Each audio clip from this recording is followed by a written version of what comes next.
Ravi de vous retrouver dans Smart Job, émission du lundi au vendredi. Vous connaissez notre rendez-vous pour parler emploi, RH, débat, expertise et analyse sur ce plateau avec nos invités évidemment. En première ligne, eh bien, c'est tous ceux évidemment qui font face à ce Covid, décideurs des RH.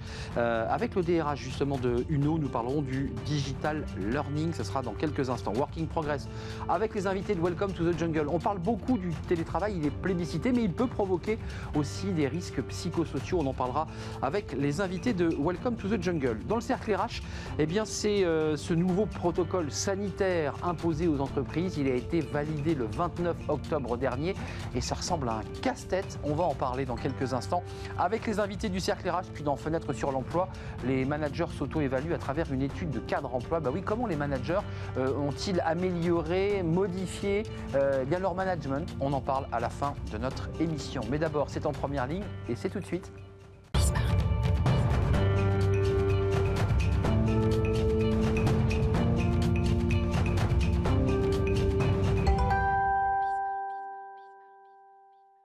En première ligne, DRH, décideurs, coachs aussi, tous ceux qui font face à ce Covid et qui accompagnent les salariés. On en parle aujourd'hui avec notre invité Pierre Monclos. Bonjour Pierre, bonjour. Ravi de vous accueillir sur le plateau. Vous êtes DRH de UNO, vous êtes un expert, votre société fait de l'expertise et de l'accompagnement en digital learning. J'allais dire, vos sociétés, face à cette crise terrible, elles ont le vent en poupe, pour le dire un peu cash. Ça marche très bien, non ? C'est vrai que cette année, le secteur de la formation à distance, il a explosé. Bah oui. Les confinements fermant les portes des organismes de formation présentielle. Et donc, nous, chez Yono, ça fait 7 ans qu'on fait de la formation à distance. Yono, hein, j'ai mal dit, j'ai dit Yono. Exactement. C'est Yono. Ça fait 7 ans qu'on fait de la formation 100% à distance et on n'a jamais eu autant de sollicitations que depuis début mars et à nouveau avec les financements publics et les contraintes sanitaires qui obligent à se former à distance. Concrètement, il y a beaucoup aujourd'hui de propositions de contenu. Quelle est votre valeur ajoutée quand vous avez vos clients? Qu'est-ce que vous apportez en plus qu'un échange traditionnel dans les visios, puisque nous aussi, ici sur ce plateau, on en fait et c'est traditionnel. Qu'est-ce que vous apportez en plus? Alors, il faut bien avoir en tête qu'une visioconférence ou un webinaire, ce n'est pas vraiment une action de formation. On va apprendre des choses, on va développer des connaissances, mais lorsqu'on est sur du télétravail, il s'agit de développer des compétences. Et donc la différence, c'est qu'il va falloir mettre de la mise en pratique, il va falloir proposer de l'accompagnement individuel de chaque apprenant et l'étaler dans le temps. C'est comme ça qu'on développe des compétences et surtout c'est comme ça qu'on alterne avec sa situation de travail pour tester ce qu'on apprend en situation de travail, puis revenir en formation, voir si ça s'est passé comme on avait prévu et sinon avoir des retours du formateur, mais aussi des feedbacks des autres apprenants. Donc c'est collaboratif et de la mise en pratique, c'est ça la différence. Donc on est bien d'accord, ça n'a rien à voir avec les webinars qui sont là des sessions un peu de transmission de données et d'informations. Là vous parlez de formation, c'est-à-dire qu'on va améliorer ses compétences grâce à vos outils, c'est bien cela? Oui, très clairement. Les webinaires, il faut juste se dire, ce ne sont pas des formations. Ça sert quand même à quelque chose, à apprendre, à avoir des outils, des bonnes pratiques, des méthodes. Mais si on veut avoir un impact dans son travail, là, il faut passer à de la formation. Alors, il y a un élément intéressant dans ce qu'on est en train de vivre. Il y a eu le confinement 1 qui nous est tombé tous sur la tête, puis le 2, où les entreprises s'étaient déjà organisées avec ce télétravail, donc elles savaient déjà un peu faire. Il y a un élément nouveau à la fusée que vous rajoutez, c'est le lien social. C'est-à-dire créer de la convivialité. J'ai le sentiment que c'est une très forte demande des DRH, de vos clients qui vous disent « Bon, moi j'ai des collaborateurs, techniquement on peut les brancher, on peut les mettre sur un écran, mais en même temps je voudrais qu'on crée de la convivialité ». Pourquoi ils vous demandent ça? Parce qu'ils se sentent seuls dans leurs espaces de vie? Parce que c'est un risque lié au télétravail. De retrouver la convivialité qu'on avait dans les bureaux. L'étape technique, elle est passée avec le premier confinement. Ça marche globalement. C'est équipé, ouais. Ça marche à peu près. À peu près. À peu près. Par contre, tous les moments informels, le fameux moment autour de la machine à café, mais même un peu plus large, les apéros, tous ces moments-là qui faisaient partie du plaisir à aller au travail, à distance, c'est plus exactement la même chose. Et donc aujourd'hui, on voit aussi bien les demandes de DRH et de responsables formation que de managers de dire aider nos équipes à recréer ces moments de convivialité, parce qu'il ne faut pas qu'on ait une relation de travail 100% professionnelle, sinon on oublie le plaisir et l'épanouissement qui fait partie de l'expérience de travail. Donc expliquez-nous comment vous faites pour recréer cette convivialité, parce que autant je la vois bien, cette machine à café, nous journalistes on en boit beaucoup, mais comment on fait à distance ? Alors, à distance, ce qu'on propose dans notre formation, c'est pour tous les télétravailleurs qui sont concernés, mais aussi les managers, parce qu'on forme les managers et les télétravailleurs, de trouver des moments et d'acter que sur le temps de travail, c'est normal d'aller, alors là il faut laisser libre cours à sa créativité, mais d'aller passer du temps à faire les fameux jeux de société en ligne. Les apéros virtuels, au début, ça a bien marché. Aujourd'hui, les entreprises nous les demandent moins parce que je pense que beaucoup de gens en ont un peu marre des apéros. À consommer avec modération. Et en plus, il y a le sujet de l'alcool pendant Au le temps de travail. travail. Donc on est plus sur soit des moments de jeu, soit des moments de team building. D'ailleurs, si on regarde le secteur du team building, il a évolué très fortement cette année pour proposer des escape games à distance. Bref, tout un tas de situations qui vont alterner avec les situations très professionnelles de travail. Juste en termes de RH, parce que ça vous concerne directement, il vaut mieux les faire, ces jeux?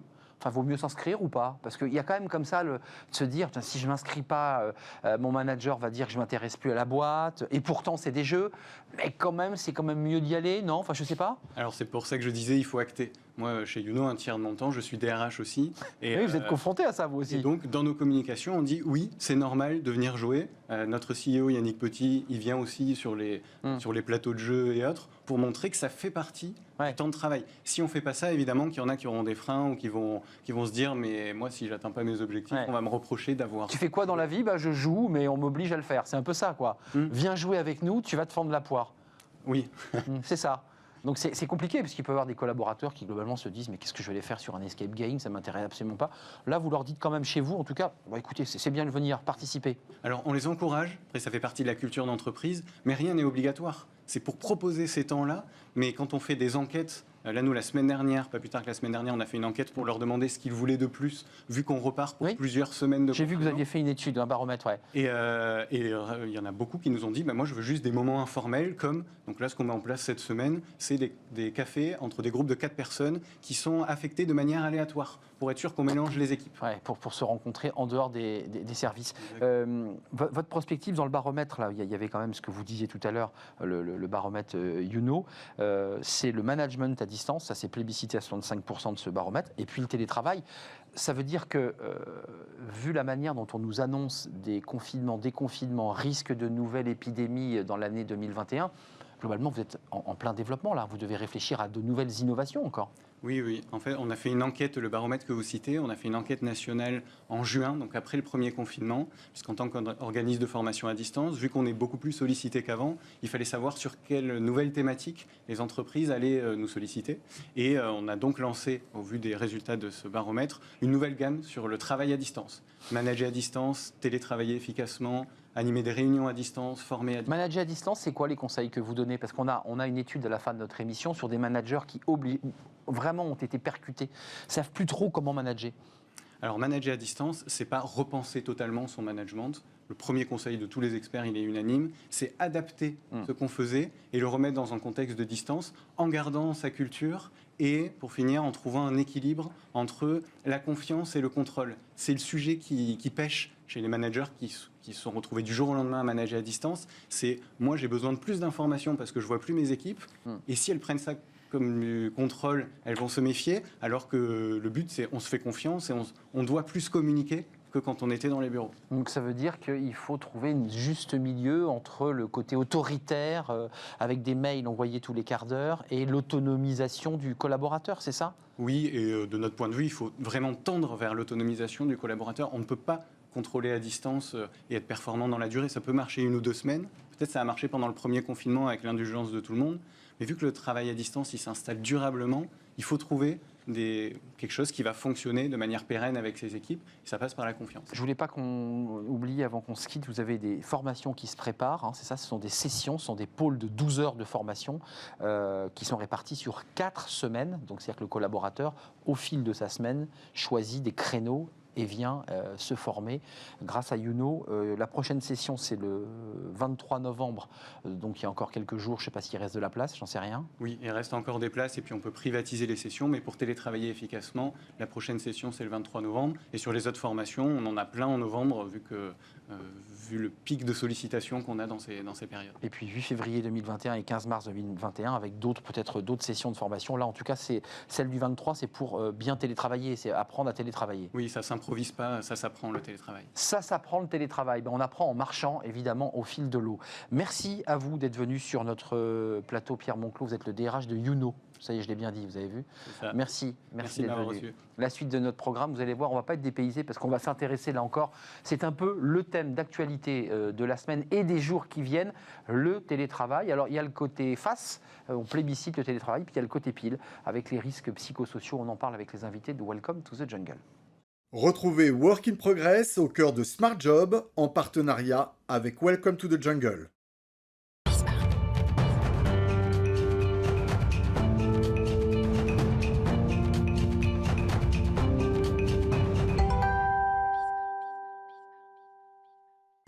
Working Progress avec les invités de Welcome to the Jungle et Mathieu Amaré, fidèle au poste, rédacteur en chef chez Welcome. Merci Mathieu d'être avec nous comme chaque lundi. On n'est pas dépaysé puisqu'on vient de parler de ces nouveaux outils de télétravail. Voilà, plébiscité, les entreprises le veulent, ils veulent former. Et puis en même temps, il y a le côté revers face, de la médaille. le revers de la médaille, évidemment. Exactement. Et la question de la santé mentale des collaborateurs, on l'a dit, votre invité le disait, on est en train de changer d'organisation sur le long terme. Si le premier confinement était une sprint, on assiste aujourd'hui avec le reconfinement à une course de fond. Et avec lui, cette question des risques psychosociaux engendrés par le sentiment d'isolement, par exemple, la difficulté à se déconnecter, ou encore l'anxiété due à une activité fatalement très riche en ce moment. Pour en parler, ma première invitée, je suis ravi de vous avoir, Caroline Diard, bonjour. Bonjour. Vous êtes enseignante-chercheuse en management des RH et droit à l'EDC Paris Business School. Vous réfléchissez notamment à ces questions de santé mentale des collaborateurs. Caroline, on parle beaucoup de risques psychosociaux sans vraiment savoir ce qu'on met derrière. D'abord, ma première question, de quoi parle-t-on quand on parle de risques psychosociaux? Qu'est-ce que comprend le terme? Alors, les risques psychosociaux sont définis par l'Institut national de la recherche pour la sécurité, l'INRS.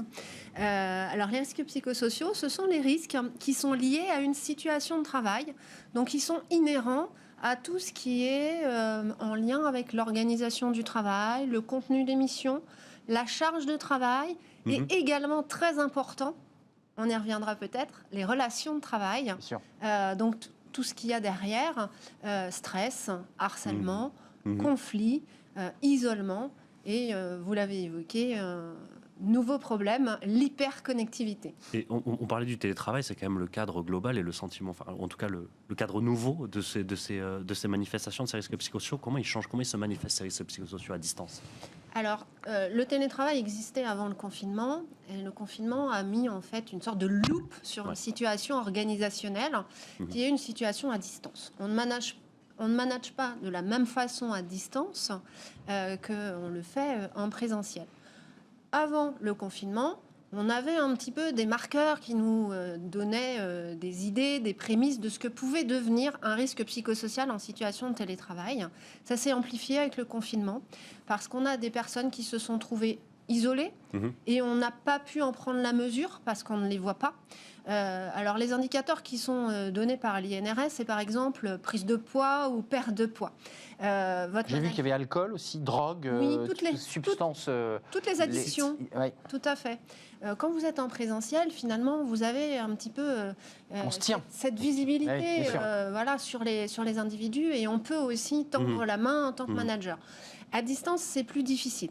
Et à distance, il y a aussi parfois, bien que la plupart des managers délèguent, fonctionnent sur le résultat, fassent confiance et laissent en autonomie, on a d'autres personnalités déviantes qui se sont révélées pendant le confinement, et ça c'est la grosse nouveauté, et qui se sont mises à contrôler. Qu'est-ce que vous appelez une personnalité déviante? Harceler. À surcontrôler. À surcontrôler. Ouais, donc côté manager. Oui, côté manager. Ouais. C'est-à-dire des personnes qui se sont révélées, alors parfois... Angoissé, en fait. Il y a une forme d'angoisse chez les managers, là. Alors, il y a un report de l'angoisse, mais il y a aussi la possibilité qui est offerte face à une personne qui est isolée, de dire je te tiens, je mets la pression. Je t'emprisonne numériquement, quoi. Exactement. Ouais. Et je contrôle finalement ton activité et j'aimerais même contrôler peut-être ta vie. Ouais. D'accord, alors Voilà. vous l'avez dit, C'est là où on est déviant. il y a presque des patrons de personnalité, en tout cas, enfin des patrons dans le sens des canevas, des schémas qui se répercutent. Vous l'avez dit, le télétravail existait et précédait le premier confinement.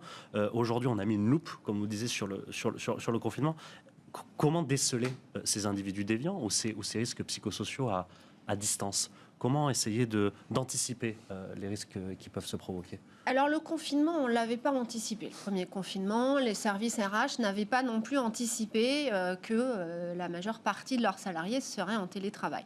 Donc certains étaient déjà organisés pour le télétravail et d'autres pas. Donc là, certains DRH réfléchissent de façon très intense à ces problématiques de risques psychosociaux. Alors ça se traduit par des formations de managers, des guides de bonnes pratiques à destination des managers, mais également à destination des télétravailleurs. Et il y a des réflexions aussi qui sont faites autour de documents de type charte ou pourquoi pas accord d'entreprise, qui ne sont pas une obligation légale, puisque le télétravail peut être mis en place par tout moyen, mais l'employeur a quand même une obligation de protection, c'est dans le code du travail, de sécurité. C'est les articles L41, 21, 1 et 2 du code du travail. Il y a un garde-fou, il y a des garde-fous. Qui nous obligent, en tant qu'employeur, à protéger les salariés. Donc le DRH, en tant que représentant de l'employeur, se doit de cadrer finalement ce télétravail pour éviter tout débordement. Alors les débordements, ça peut être en lien avec le management, donc du harcèlement, mais ça peut être aussi du fait du télétravailleur lui-même, qui a du mal à se déconnecter, qui se sent isolé et qui ne sait pas dire « je suis isolé, j'ai peur ». Donc il continue jusqu'au bout. Et qui veut parce que les gens ont aussi un sentiment de dire je suis loyal, je suis investi, et je suis un bon salarié, je suis utile et je veux produire correctement. Et finalement, certains salariés se retrouvent en difficulté parce qu'ils n'ont pas su tirer la sonnette d'alarme. Alors c'est parce qu'on n'a pas su leur dire aussi qui contacter, comment faire, etc. Et là, c'est tout le rôle. Alors vous parlez de guide des bonnes pratiques, c'est tout le rôle de DRH, mais les DRH affrontent et sont face à une situation aussi nouvelle. Aussi, sur eux pèse cette charge mentale du confinement, de l'anxiété. Ils sont bien seuls, les DRH aussi. Ils sont bien seuls aussi. Ils sont bien seuls. Et maintenant, on leur demande aussi des propriétés psychologiques qui sont nouvelles à mettre en place. Comment les accompagner, ces DRH? Comment accompagner ces DRH? Alors, les DRH ont des partenaires dans l'entreprise. Les DRH font partie d'un comité de direction où on peut échanger. Ça a toujours existé. Ils ont des partenaires sociaux aussi, avec qui ils peuvent négocier, discuter. Crisper un peu les partenaires sociaux sur le télétravail. Alors, crisper, non. Non, je ne sais pas. J'emploierai pas ce terme. Alors, les partenaires sociaux nous ont quand même révélé, dès la sortie du confinement, il y a eu une étude de la CGT qui a utilisé le terme très fort de télétravail dégradé, qui a été ensuite repris partout. Oui, tout à fait. Et c'est exactement ce qui s'est passé. Moi, j'ai conduit une Le étude, dégradé, c'est quand on est dans l'appart avec ses enfants, qu'on n'a pas de place. C'est un télétravail qui est contraint, qui est à temps plein, et dont on ne maîtrise pas finalement les conditions environnementales. Est-ce qu'il y a des enfants? Est-ce qu'il y a un conjoint? Est-ce qu'on a la place? Est-ce qu'on a le matériel? Là, c'est plus le cas aujourd'hui. Voilà. Donc là, c'est plus le cas parce qu'on n'est pas censé être pris de court. C'est-à-dire qu'on est censé avoir un petit peu anticipé. Et la situation du confinement n'est plus la même. C'est-à-dire que les enfants vont à l'école. Et oui. Mais ça ne change pas le problème. Que la situation peut aussi être vécue comme dégradée par des salariés. Et les DRH doivent engager un dialogue social avec ses partenaires sociaux. Mais juste avant de nous quitter, un mot, ou même deux. Est-ce que ce n'est pas un mal pour un bien, ces débats autour du télétravail? Parce que ça nous fait prendre conscience, peut-être que j'ai volé la question à Mathieu, de l'importance du bien-être et de la qualité de vie au travail. Peut-être encore plus qu'avant. C'est un prétexte. Exactement. Alors là, je vous rejoins totalement, en fait. Cette situation qui s'est imposée à nous, qui a été complètement subite et qui a pris les organisations et les managers par surprise, ça permet de montrer en quoi consiste vraiment une situation de management à distance, qu'est-ce que le télétravail au quotidien, et ça a montré aussi que ça avait beaucoup d'avantages, on ne va pas revenir dessus, mais qu'il y avait derrière des risques et qu'il fallait mettre en place tous les outils pour prévenir ces risques. Formation, guide de bonne pratique, négociation éventuellement d'une charte, d'un accord, et surtout le dialogue avec les managers et essayer aussi peut-être de faire intervenir, si besoin, la médecine du travail, ne pas hésiter à le faire. On parle beaucoup de chartes du télétravail, etc., mais on n'a pas l'impression véritablement, dans les faits, que ces chartes sont signées, voire même sont mises à contribution ou proposées aux salariés.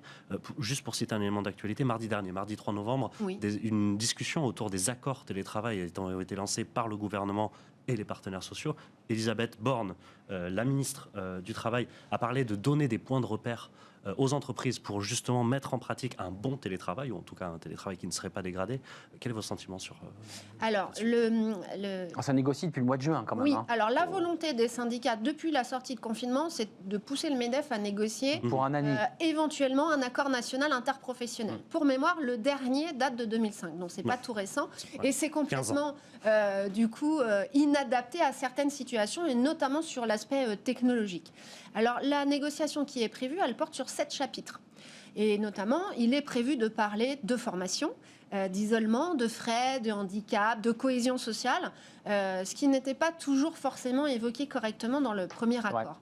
Alors la prochaine réunion va avoir lieu le 23 novembre et on est censé normalement sortir le 23 novembre. Mais en 2 mots, votre sentiment à vous, Caroline Diard? Est-ce que ça va dans le bon sens? En 10 secondes. Oui, ça Un, va. un ANI ou pas un ANI pour Un faire ANI, ça va dans le bon Vive sens. l'ANI. Non, il faut avancer dans ce sens-là. Il D'accord. faut que le confinement ait servi à mettre Bâtir une structure. le télétravail sur le devant de la scène Voilà. et construire une structure exactement. Mathieu vous a poussé pour avoir Voilà. votre Vive l'ANI, D'avoir votre l'accord sentiment, en tout cas. national Merci beaucoup. Exactement. Il faut négocier. interprofessionnel. Voilà. Sachant que le MEDEF n'y était pas favorable, peut-être aura-t-il changé d'avis d'ici le 23 Je pense novembre. que ça va évoluer. Ça va évoluer, vous Oui. êtes informé. Merci Caroline Diard, enseignante-chercheuse en management des RH à l'EDC Paris Business School. Merci d'être venu nous rendre visite. La suite de nos programmes, Merci à vous. c'est Travailler demain. On reste dans l'esprit avec Mathieu Amari, on continue à parler du télétravail. C'est tout de suite.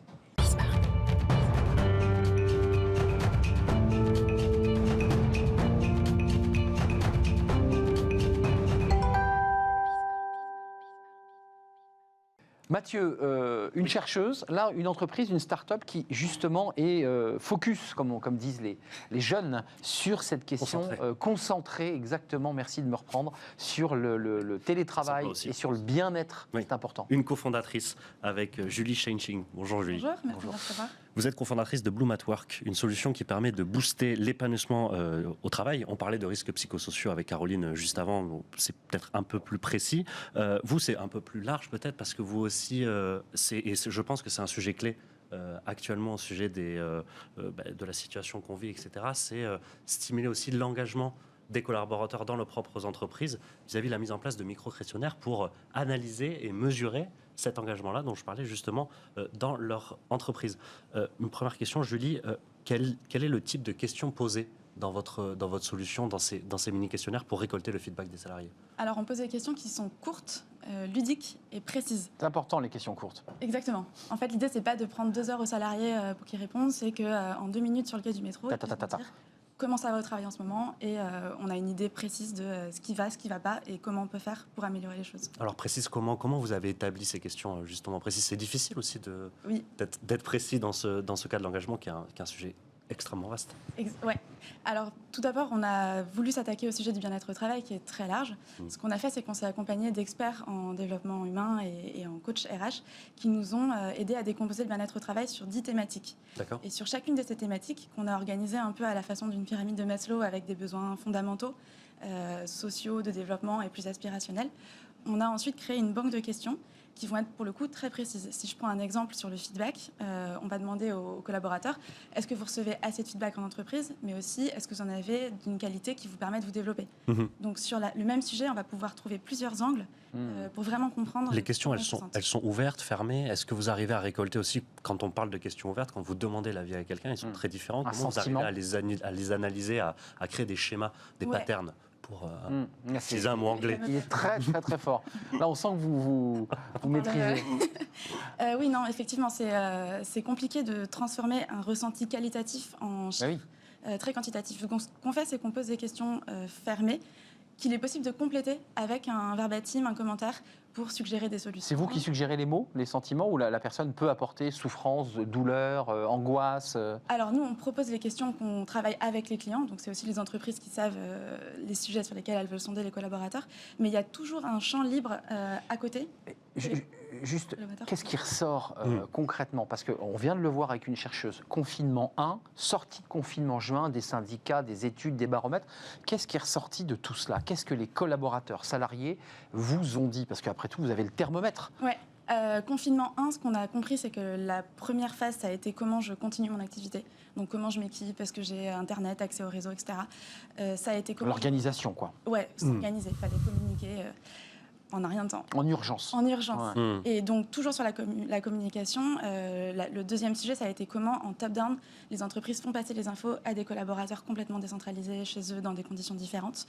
Et ensuite, quand on s'est installé dans la durée, et là, ça va être vraiment l'enjeu du confinement 2. Là, on est dedans, là. Maintenant, c'est comment on maintient l'engagement dans la durée, le lien entre les équipes, le lien social, comment je fais en sorte que les personnes ne soient pas isolées, alors qu'elles sont toutes dans des situations très différentes. Et c'est ça qui va être compliqué. Quand vous avez monté, Julie, Bloom at Work sur, encore une fois, une solution pour booster l'épanouissement au travail, vous êtes parti de quel constat aussi sur l'engagement? Est-ce qu'il y avait, selon vous, un désengagement des salariés? Votre solution, elle est en première ligne. Aujourd'hui, elle répond considérablement bien à ce qui se passe. Pour poursuivre la question d'Arnaud, est-ce que aussi on observe quand même un désengagement de ces salariés, vous qui êtes, comme il disait, le thermomètre? Alors, je ne sais pas si on peut parler d'un désengagement. En tout cas, ce qu'on observe, c'est que les exigences en termes de sens et de fierté d'appartenance à l'entreprise sont croissantes, et notamment avec les plus jeunes générations. Du coup, les entreprises avaient ce besoin de répondre de façon très réactive aux besoins, aux attentes des collaborateurs et de pouvoir les engager dans la durée si elles ne voulaient pas perdre leur meilleur talent. Mais les engager, ça veut dire aussi que l'entreprise doit faire un gros travail sur la marque employeur, sur la façon dont elle promeut ses valeurs. Exactement. Alors, la marque employeur, c'est une chose, c'est, on va dire, le marketing du RH, c'est super important. Nous, on travaille pas du tout sur ce sujet, mais sur l'interne.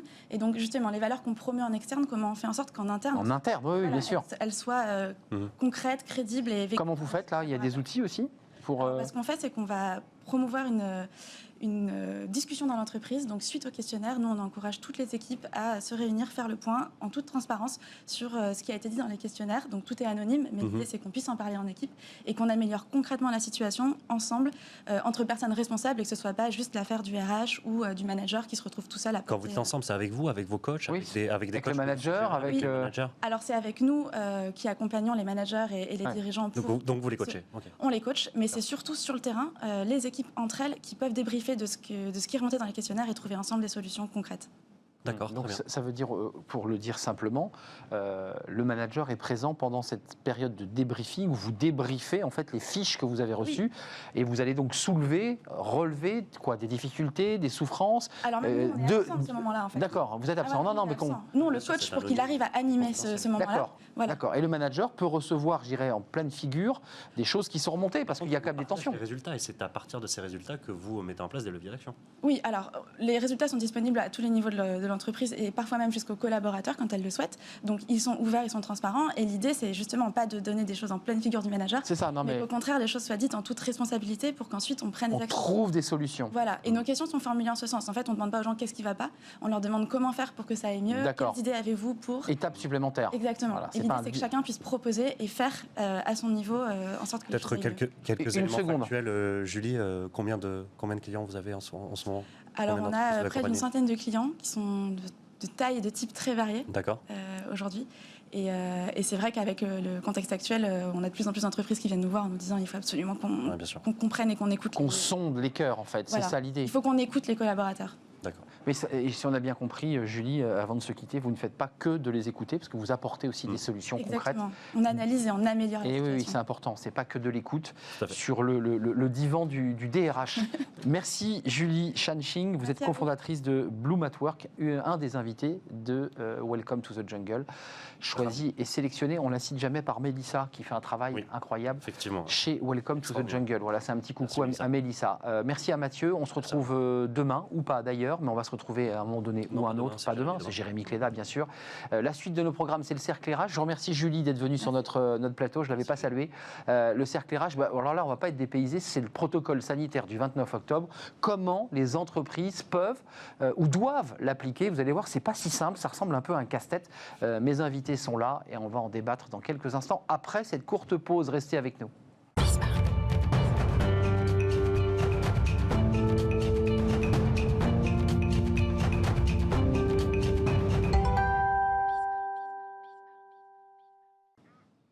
Télétravail.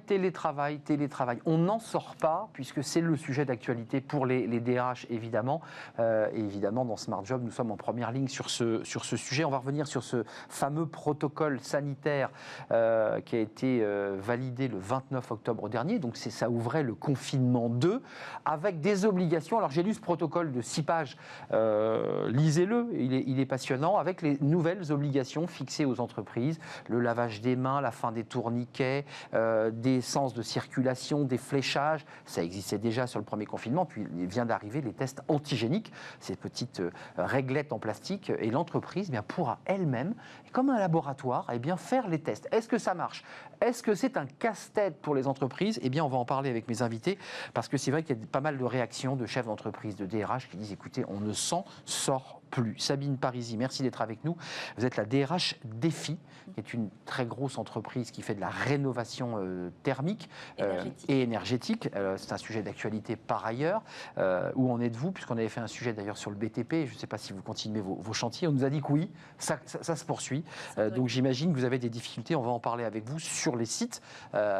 Comment les salariés, les ouvriers s'organisent pour ne pas être trop proches l'un de l'autre. On va faire le point avec vous qui êtes la DRH de cette société. Étienne Pujol, merci d'être là. Vous êtes avocat au barreau de Paris, spécialiste en droit du travail et droit social. C'est intéressant d'avoir l'avis du juriste, parce que j'ai vu qu'il y avait un syndicat patronal qui avait fait un référé au Conseil d'État, remettant en cause le port du masque, mais le Conseil d'État lui a répondu. On va tout vous expliquer. Et puis, le docteur Philippe Guibert est avec nous. Il est déjà venu sur notre plateau. Il est en visio. Oui, on respecte des règles sanitaires sur notre plateau. Directeur consulting santé internationale SOS. Alors, vous êtes implanté dans 92 pays. Vous menez des actions extrêmement concrètes pour les questions de santé au travail. Puis je précise, parce que c'est aussi l'actualité, que vous aviez une clinique SOS à Wuhan. Donc vous avez été confronté directement au début de l'épidémie et la manière dont les Chinois et dont cette province chinoise s'est organisée pour gérer la crise. Merci d'être avec nous, docteur. D'abord, une question, évidemment, à notre DRH qui est sur le plateau. Protocole sanitaire, vous l'avez reçu, vous l'avez lu. Qu'est-ce qu'il vous a inspiré? Vous vous êtes pris la tête et vous vous êtes dit, mais c'est pas possible, je ne peux pas mettre en place tout ça. Ouais. Vous vous êtes dit ça ou pas? C'est un prolongement. Donc, à chaque fois qu'il y a eu des nouveautés, effectivement, c'est ce que nous nous sommes dit. Il y avait des nouveautés. Il a fallu, en fait, être très réactif. Donc, non, enfin, ça fait depuis le mois de mars, en fait, que nous avançons, en fait, de cette manière-là. Donc, on doit s'ajuster, en fait, très vite. Donc, oui, parfois, certaines... Non, mais il faut être concret. Dans le protocole, il est écrit que vous devez vérifier le lavage des mains des salariés. Absolument. Vous devez vérifier que les masques ont été changés. Non, alors du coup, vous donnez... pas possible, ça. Non, vous donnez d'autres moyens. En fait, on biaise. C'est-à-dire qu'à un moment, en fait, on met en place suffisamment de gel hydroalcoolique. On met en place aussi, on voulait le faire d'un point de vue écologique, mettre en place en fait des masques en tissu. Là, on s'est dit, bah non, en fait, je vais pas pouvoir rentrer parce que dans ces cas-là, l'aberration, c'était de devoir acheter des machines à laver. Donc, je me suis dit, je me voyais pas en fait. On a dit non. Ben oui, bien vous sûr. étiez en blanchisserie pour. Bien sûr. Ah bah oui. C'était ça la responsabilité. Donc à un moment, on se dit, ben malheureusement, on va acheter plein de boîtes en fait de masques. Voilà, malheureusement. Mais c'est pas écologique, mais on le fait. Exactement. Je donne la parole à Étienne Pujol, parce que le droit a de l'importance. Il y a eu des recours, il y a eu des référés, il y a eu des actions menées contre ce port du masque. Mais premier confinement difficile, il vous tombe dessus. Le deuxième, on y est un peu plus préparé. Je voulais vous poser une question bête. On n'arrive pas vraiment à savoir si c'est dans l'entreprise ou pas qu'on se contamine. Donc ce protocole a-t-il... Mais oui, parce que cette question, vous la posez aussi, vous dites, mais pourquoi nous? Pourquoi nous? C'est un peu ça. On a déjà la réponse? Oui. Enfin, les exemples qu'on peut avoir les uns et les autres, c'est on se contamine comment? Ben oui. Les enfants asymptomatiques qui reviennent à la maison et les after-work ou les restaurants qu'on a pu faire à la rentrée. C'est à cause de ça qu'on est de nouveau confinés. Donc vous considérez, maître Pujol, que c'est pas dans l'entreprise telle qu'on la conçoit, c'est dans les open space, dans ces espaces-là qu'on s'est contaminé? C'est plutôt à l'extérieur de l'entreprise. En fait, à l'entreprise, il y a eu des clusters, on ne va pas se voiler la face, il y a eu des contre-exemples. Mais dans la majorité des cas, vous le rappeliez tout à l'heure, au printemps dernier, immédiatement, les entreprises se sont mis en ordre de marche pour respecter leur obligation légale, qui est de préserver la santé et la sécurité physique et mentale de leurs salariés. C'est une obligation Et d'ailleurs. ça, c'est une obligation qui figure dans le Code du travail. Contrairement au protocole, on va y revenir. Et donc, immédiatement, on a vu les entreprises, la vôtre et plein d'autres, qui ont mis en place les flux de circulation, la machine à café fermée, ou alors une personne à la fois, le restaurant d'entreprise confiné avec du plexi, etc. Donc, dans l'entreprise, les employeurs se sont mis immédiatement en ordre de bataille pour faire en sorte de respecter cette obligation. Ils ont fait le job, ils ont Oui, respecté dans la les... majorité des cas, les l'immense majorité des cas. Mais les DRH, parce que vous êtes membre de l'Association nationale des DRH, donc vous parlez beaucoup, évidemment, et encore Bien plus sûr. aujourd'hui pour savoir comment font les autres, regarder chez Ah le oui, voisin comment ça complètement. marche. Qu'est-ce qu'on vous dit, là, vos collègues et vous dites, nous, on n'est pas en mesure aujourd'hui de pouvoir assurer dans les règles définies par le protocole ce qu'on nous demande. C'est pas possible. Non, C'est pas possible, il faut le dire. C'est pas possible. C'est pas possible, et comme le rappelait sur votre plateau Fanny Lederlin il y a 15 jours dans son excellente intervention, il y a aussi un problème de désocialisation des intervenants, des collaborateurs qui restent chez eux et qui commencent à dire « moi je peux pas rester en télétravail, c'est trop dur pour moi, j'ai besoin de vie sociale ». L'entreprise n'est pas juste une somme d'individualité, c'est aussi un collectif. Alors, et comment et on va y on répondre. maintient ce collectif-là? Vous tant que soulevez santé et sécurité. vous soulevez un sujet qu'on va traiter le 12, parce que le ministre en charge de la santé au travail sera avec nous, parce qu'il y a quand même un petit sujet, et je ne sais pas si vous êtes confrontés, mais j'ai vu qu'il y a un baromètre qui est sorti ce week-end, il n'y a qu'un salarié sur 5 qui est en télétravail, donc c'est un confinement qui est plus ou moins respecté. Qu'est-ce que vous en pensez de cette question, puisque vous ouvrez le sujet? Nous l'avons mis, nous, Vous en le place. poussez, parce que vous avez des ouvriers sur des chantiers, on ne peut pas télétravailler. Alors, justement, je voulais le repréciser, parce que vous y Non, parce que mention tout à l'heure. Vous avez On travaille avec des des partenaires. prestataires, bah, bien Nous, sûr. Voilà, moi je suis DRH, mais plutôt avec des fonctions de support, de conseil en fait à la rénovation énergétique. Évidemment, on est confronté et évidemment, on est très soucieux et très engagé. Ah oui, vous devez les suivre, vos partenaires, quand même. Bien sûr, on a une obligation aussi sociale Bien sûr. auprès de nos partenaires et on y veille très très tôt. En fait, on a mis des moyens en place. Alors, le syndicat patronal Place Alliance, je le citais tout à l'heure, qui fait un référé au Conseil d'État, donc référé, et le Conseil d'État a répondu très vite. Il argumente sur l'atteinte disproportionnée de ce protocole, donc il dit clairement, il dit que ça soulève des griefs importants. Le protocole impose le port du masque en contradiction avec un décret du 10 juillet 2020, prévoyant que le port du masque n'est pas obligatoire lorsque les règles de distanciation physique peuvent être respectées. Le Conseil d'État a répondu très vite, circuler, il n'y a rien à voir. La première règle, c'est de respecter la santé au travail et donc le protocole. Il y a un problème de droit là. Évidemment, le Conseil d'État rappelle la règle de droit. C'est pas parce qu'on fait des conférences de presse ou qu'on appelle ce week-end les dirigeants du CAC 40 qu'on fait de droit. Le droit, ça reste le Code du travail. Et le Code du travail, qu'est-ce qu'il dit? C'est 41-21-1 du Code du travail qui dit l'employeur doit assurer la santé et la sécurité de ses salariés. Et le Conseil d'État, qu'est-ce qu'il dit quand il est saisi par ce syndicat?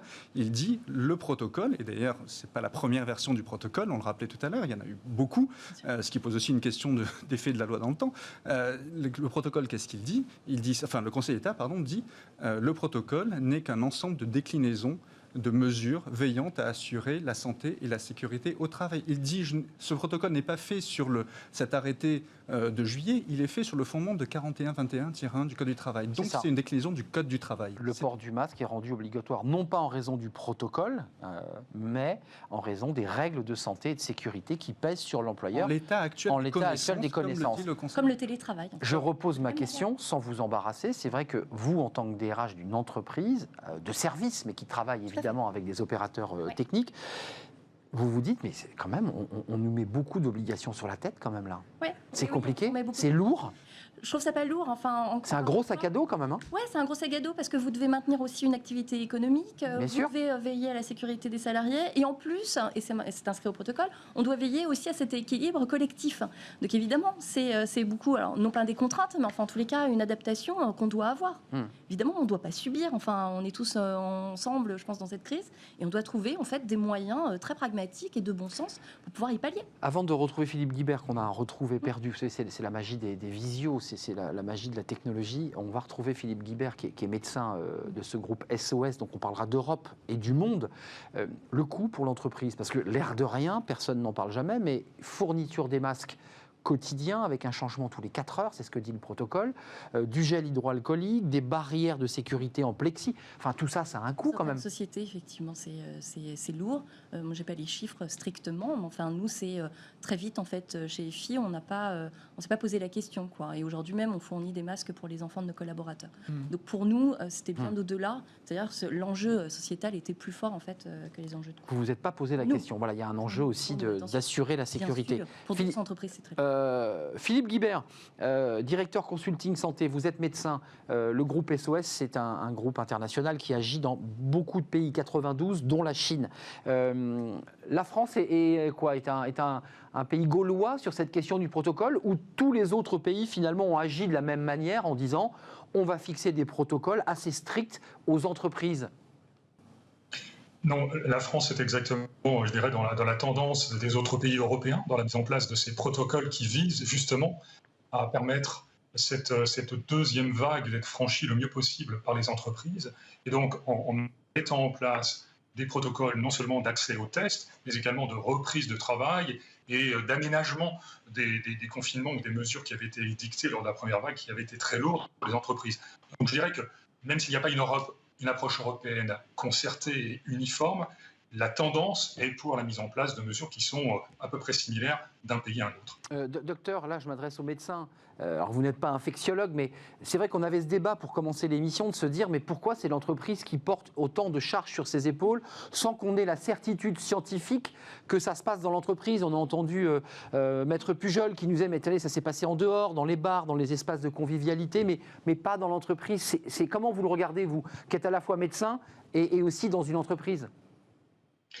Eh bien écoutez, notre point de vue chez International SOS, c'est de considérer que l'entreprise est un acteur majeur de la vie de la société et qu'à ce titre, comme cela a été mentionné juste auparavant, elle doit faire partie des mesures, en tout cas s'intégrer dans les mesures qui sont édictées par les États. Donc considérer que le lieu de travail potentiellement est un lieu sur lequel les gens se contaminent et, a fortiori, la mise en place de ces mesures qui ont été édictées depuis trop longtemps, qui visent à limiter au maximum la transmission et très prochainement à permettre les collaborateurs qui le souhaitent de pouvoir se faire tester, eh bien tout ça procède du déploiement de ces mesures de contrôle et qui visent à limiter les chaînes de transmission au maximum dans la communauté. Alors, juste, on est en train de vous perdre, mais juste d'un mot, par téléphone peut-être, je ne sais pas si vous êtes toujours avec nous parce que la communication passe mal, il y a de la friture, comme on dit sur les ondes. Docteur Philippe Guibert, juste d'un mot, parce que je voulais qu'on bascule sur cette question. Il y a ce protocole sanitaire avec lavage de mains, port du masque, fin des tourniquets, déplacement de circulation, un référent Covid au sein de l'entreprise, il doit être choisi, ça c'est important, c'est une nouvelle fonction qui vient s'additionner à celle qu'occupe la personne. Et puis il y a les tests antigéniques. Vous y croyez, docteur, que l'entreprise va avoir aussi le temps de tester ses salariés ?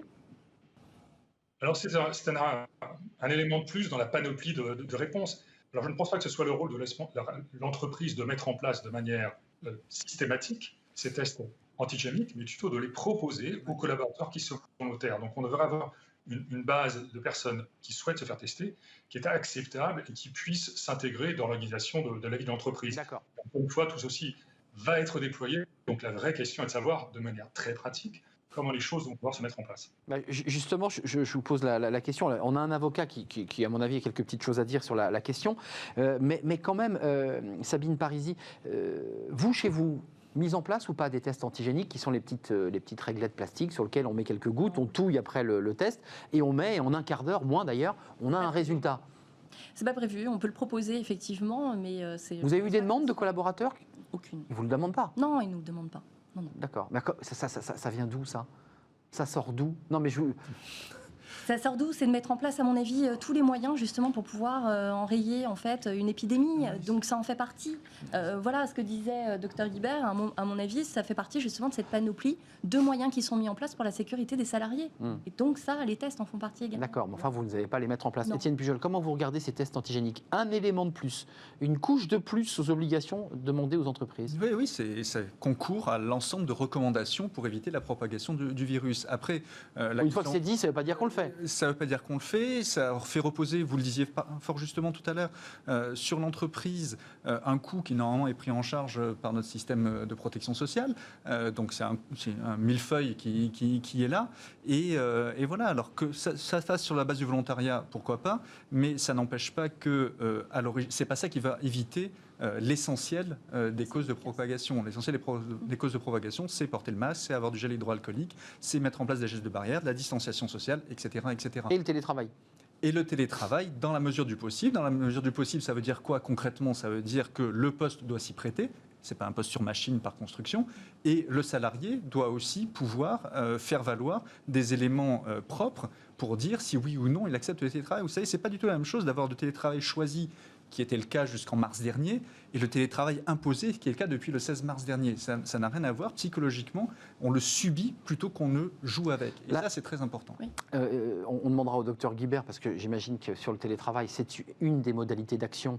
Le gouvernement s'agace, pour ne pas dire s'énerve, sur le fait que les salariés ou les entreprises ne jouent pas le jeu. En proportion, dans votre société de service, vous êtes à combien, vous Nous, 2,5% à la demande en fait, des collaborateurs, uniquement. 2,5% de la masse salariale est en télétravail. Non, le contraire. Non, mais c'est important. Non, mais... Autant pour moi.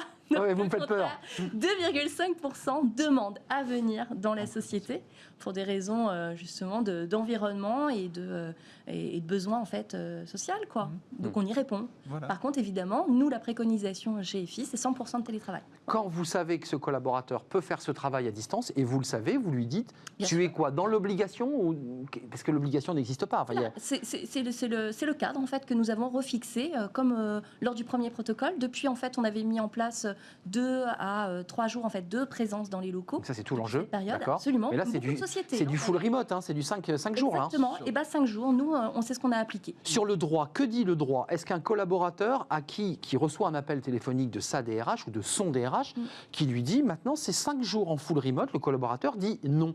Qu'est-ce qu'il risque? Il risque d'être sanctionné s'il dit non, mais la question est plutôt comment on veut mettre en place ce dialogue social dans l'entreprise? Parce que imposer le télétravail pour cause de pandémie, ça figure dans le Code du travail. Donc la question ne se pose pas de ce point de vue-là. En revanche, un salarié... C'est dans le Code du travail. C'est dans le Code du D'accord. travail, depuis les ordonnances de 2017. La question principale, c'est que répond le manager à son collaborateur qui lui dit « Moi, je ne peux pas rester en télétravail, sinon je tombe en dépression ». C'est ça. Et là, 41-21-1 du Code du travail, j'ai l'obligation de m'assurer de la préservation de la santé mentale. Donc il est entre de mes deux salariés. cymbales, le manager. Exactement. Il a une Donc, obligation de l'État, Eh qui lui dit il faut maintenant s'y mettre, puis de l'autre, il a l'obligation du bien-être. Exactement. Qu'est-ce qu'il doit choisir selon vous? À mon sens, Le bien-être. du salarié, parce qu'un salarié qui après va être en dépression, va aller voir son médecin du travail en disant je suis en dépression, c'est la faute de mon employeur, c'est la faute inexcusable de l'employeur. Et là, il est condamné. Et là, l'employeur est condamné. Alors Alors que le protocole n'est pas obligatoire.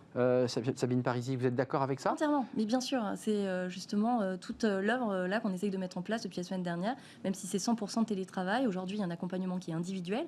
Aujourd'hui, en disant, OK, quels sont tes besoins, comment on peut t'accompagner, et on va trouver des solutions ensemble. C'est indispensable. Docteur Philippe Guibert, juste d'un mot, Sabine Parisi, et je donne la parole au docteur Guibert. Qu'est-ce qu'il vous demande, les salariés? Parce qu'on a eu c'était la CGT, on l'a vu il y a quelques instants sur le plateau, qui avait parlé du télétravail dégradé. C'est-à-dire dans des conditions délicates, on comprend bien, ce mot est très clair. Là, aujourd'hui, vous leur dites, on vous accompagne pour quoi? Pour une chaise, pour de l'ergonomie, pour un ordinateur, qu'est-ce que vous leur proposez? Ordinateur, tous les collaborateurs, en fait, on a doublé en fait, le matériel informatique. Donc leur bureau part à la maison? Le bureau, non. Pas Non, quand je dis le bureau, leur ordinateur bureau, quoi. Absolument. On a maintenu aussi les chèques restaurants aussi pour le midi. Donc ça, n'empêche, c'était aussi une demande qui pouvait être formulée. Qui puissent se restaurer pas loin de chez eux ou en livraison? Ou en livraison, en fait, plus de facilité.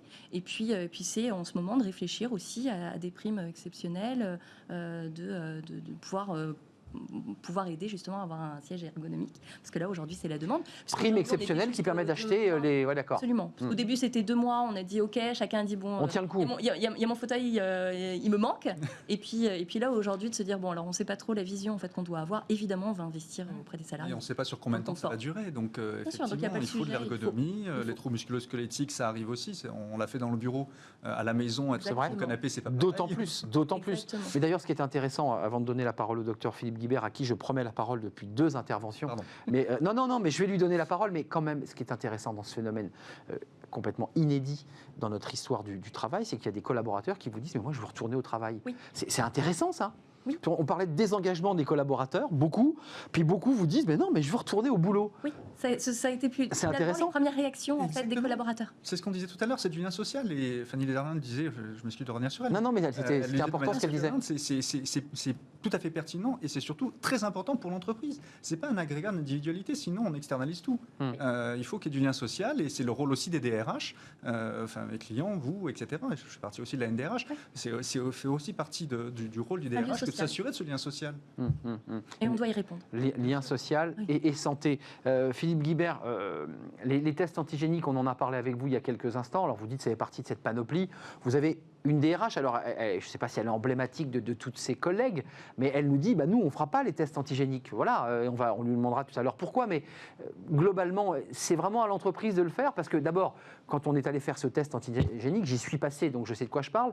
Il y a quand même un petit protocole sanitaire, une blouse, une surblouse, un ordinateur, il faut les couvillons, il faut le petit bocal dans lequel on tourne les couvillons, puis la goutte qu'on pose. Enfin, je veux dire, c'est quand même pas du boulot du DRH. Enfin. Non, vous avez raison. C'est un acte qui suppose une organisation, une information, un consentement de la part du collaborateur, la gestion des résultats qui ne peuvent pas être communiqués directement auprès de l'employeur, comme vous l'avez compris. Donc tout ceci, encore une fois, doit être laissé à la libre organisation de l'entreprise qui souhaite proposer ça à ses collaborateurs. Il faut comprendre qu'à partir du moment où on est capable de dépister, de détecter sur le lieu de travail une personne qui est positive immédiatement, en 15 à 30 minutes, Oui. eh bien, on se donne la possibilité de limiter la propagation, la diffusion, la création d'un foyer et de pouvoir informer des collaborateurs qui auraient été au contact de cette personne malade immédiatement. Donc, dans cette logique de casser ces chaînes de transmission, eh bien, c'est une démarche qui participe et qui, comme vous l'avez compris, peut être assez complexe à organiser pour certaines entreprises. Docteur Philippe Guibert, moi j'entends très bien ce que vous dites, ce qui permet de détecter, d'isoler et de remonter les chaînes de contamination possibles. Mais permettez-moi de vous le dire, et dans le protocole, il est aussi indiqué que l'entreprise devrait, elle ne le fait pas, prendre la température du salarié, c'est écrit noir sur blanc. Là, de la même manière, on peut très bien ne pas être positif le mardi, mais être positif le mercredi. Ça oblige donc l'entreprise à tester tous les jours, un peu comme on le fait pour les footballeurs d'une équipe ou des joueurs de tennis. Enfin, comment on fait là concrètement?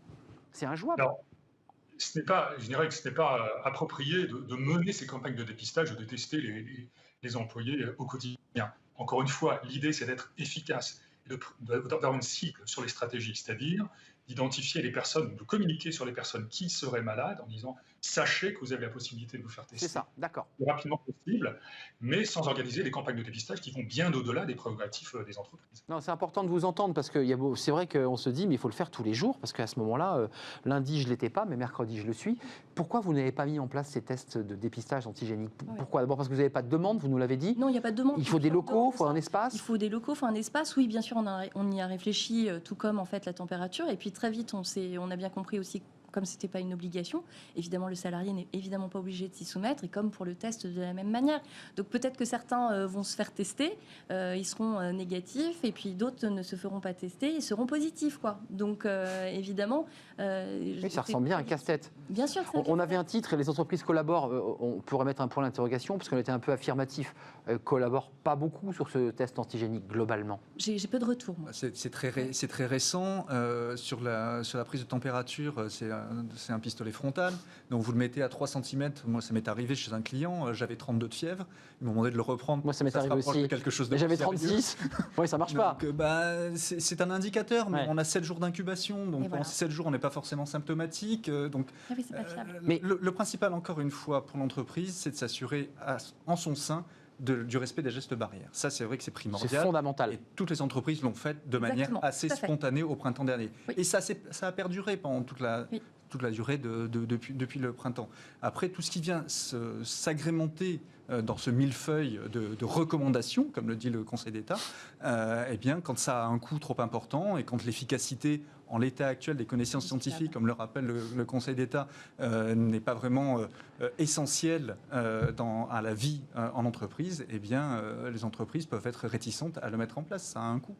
Sur le plan du droit, avant de nous quitter, il y a d'autres recours là, qui ont été engagés par des syndicats, par les partenaires sociaux, puisqu'on l'évoquait tout à l'heure. Notre émission est très cohérente aujourd'hui, puisqu'on évoquait une renégociation finale le 23 novembre pour créer un accord national interprofessionnel qui donnerait les cadres.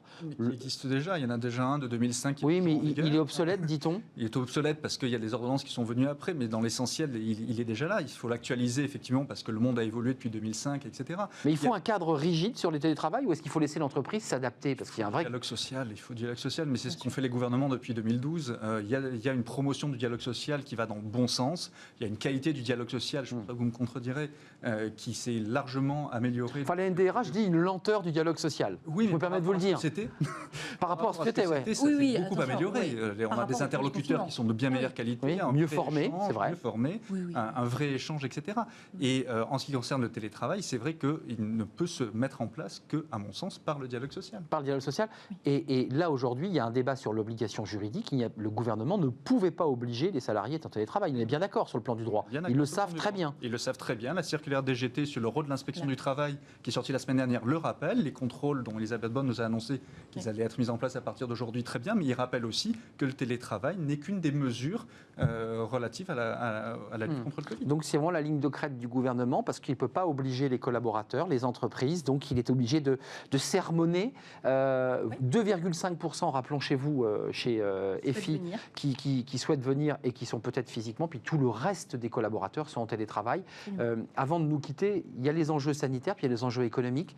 Baisse d'activité, perte d'activité, réflexion sur l'avenir chez vous aussi? Oui, ralentissement en fait actuel, mais justement de garder le cap, c'est important de mobiliser en fait tous les salariés autour des enjeux, puisque ça fait partie aussi de notre responsabilité sur fond d'enjeux économiques.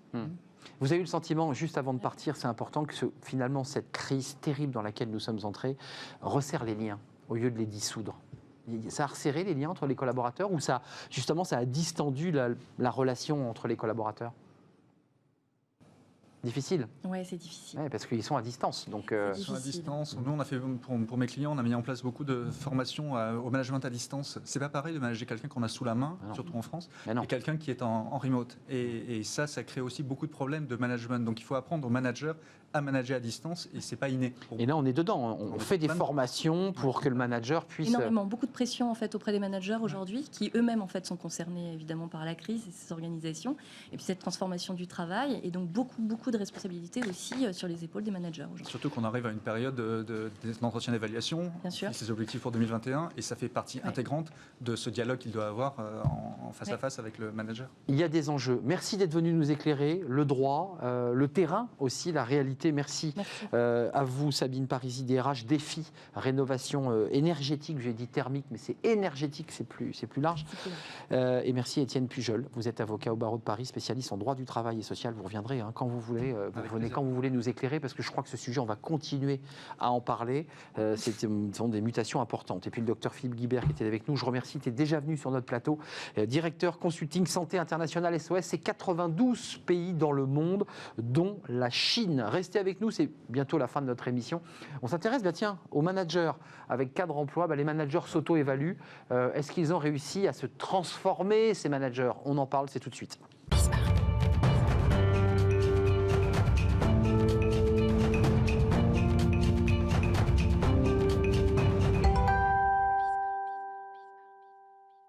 Fenêtre sur l'emploi, comme chaque jour, un éclairage sur le recrutement, sur les organisations, aujourd'hui sur les managers, à travers une étude Cadre Emploi qu'on a déjà citée mais qu'on réapprofondit aujourd'hui avec Julien Breuil, directeur des études chez Cadre Emploi. Julien, vous êtes d'habitude avec nous en plateau, vous êtes avec nous en visio. D'abord, c'est très intéressant, c'est un petit peu l'auto-analyse des managers. Alors, c'est un contexte qui n'incite pas les managers à avoir un management trop directif, mais il y a quand même pas mal d'items qui sont intéressants sur cette question. Oui, il y a pas mal d'items qui sont intéressants. C'est vrai que pour la plupart des managers, ils disent avoir plutôt un management participatif, donc basé plutôt sur l'écoute, basé sur le dialogue. Ils sont 62% d'entre eux à déclarer pratiquer ce type de management. Alors, le petit bémol, c'est qu'ils auraient le sentiment que dans ce contexte-là, il faudrait le pratiquer peut-être un petit peu moins. C'est le décalage à 55%, mais globalement, c'est le management qu'ils utilisent, sans doute dans une optique d'accompagner au mieux les collaborateurs pour suivre les directives de l'entreprise, pour faire que les collaborateurs se sentent bien dans un contexte qui est quand même, on va le dire, anxiogène à la fois d'un point de vue sanitaire, mais aussi parfois dans certains secteurs d'activité, économiquement parlant. Julien, c'est intéressant cette autre question que vous leur avez posée à ces managers. Alors c'est un peu le verre à moitié vide, à moitié plein. Ils disent, et on va le voir, ne pas avoir changé leur mode de management. Simplement, quand on écoute les collaborateurs ou les cadres non managers, ils disent c'est quand même pas terrible. C'est positif là le chiffre que vous allez nous présenter ou c'est plutôt négatif? Ça veut dire qu'ils ne se remettent pas en question les managers?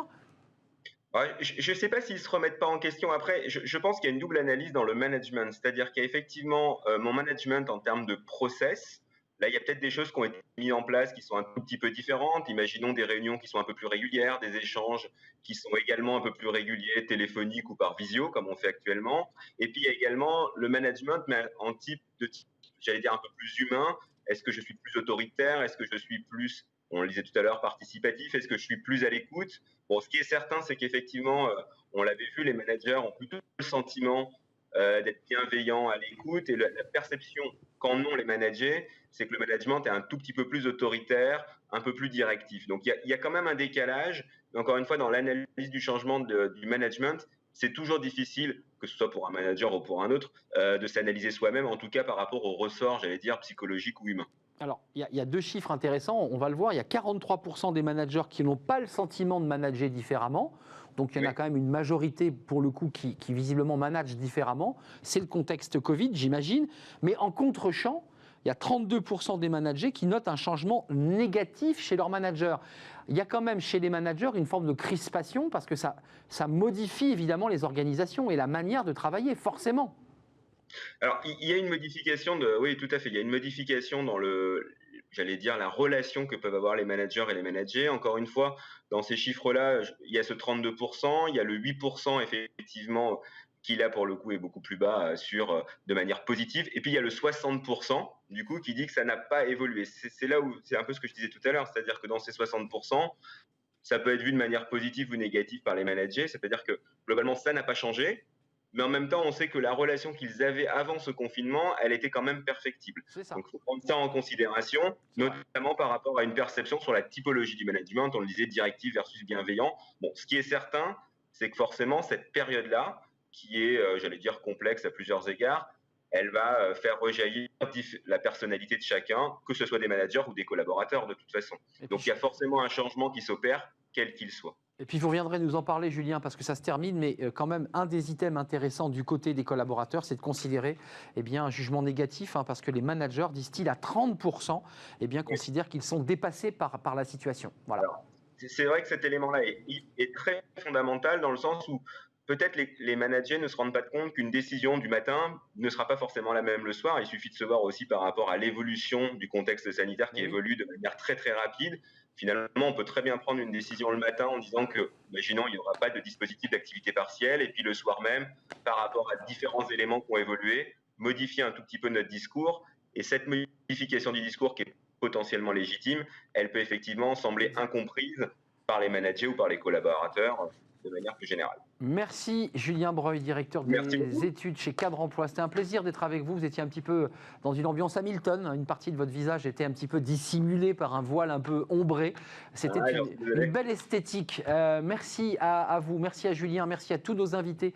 Merci à Fanny Griesmer et aux équipes techniques qui m'aident à préparer l'émission parce que c'est pas simple évidemment avec ces visios. Merci à vous qui nous regardez, qui réagissez sur les réseaux sociaux. Puis je vous retrouve demain bien entendu pour de nouvelles aventures. D'ici là, portez-vous bien, restez fidèles à tous nos programmes. Bye bye.